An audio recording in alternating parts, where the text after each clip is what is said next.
আসসালামু আলাইকুম প্রিয় ভাই ও বোনেরা, আশা করি আপনারা সবাই ভালো আছেন। তো আজকে বাগানের আরও একটা ভিডিও নিয়ে চলে আসলাম, মিরাক্কেল বেরি। তো আলহামদুলিল্লাহ অনেকগুলো মিরাক্কেল বেরি পেকেছে গাছে। আমি দেখাই আপনাদেরকে। এই যে এখানে একটা আছে, তারপর আছে এখানে। আমি দেখাইতেছি।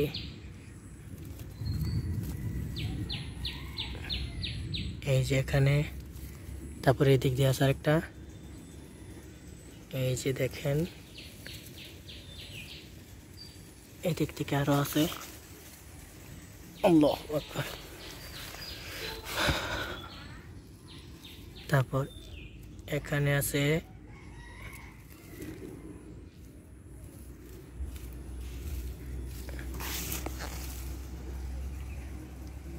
এই যে দেখা যাইতেছে।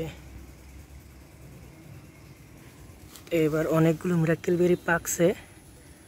আমি দুইটা পারতেছি, বিসমিল্লাহ।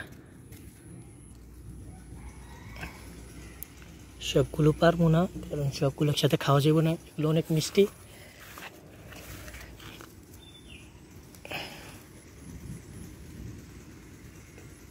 তিনটা পারতেছি এখন, আলহামদুলিল্লাহ। খুবই সুন্দর মিরাক্কেল বেরি। গাছটা এখন হাইট বর্তমানে 3 ফিট আছে। গাছটার হাইট এখন বর্তমানে 3 ফিট। খুবই সুন্দর গাছ, মাশাআল্লাহ। তো সবাই ভালো থাকবেন, সুস্থ থাকবেন। আসসালামু আলাইকুম।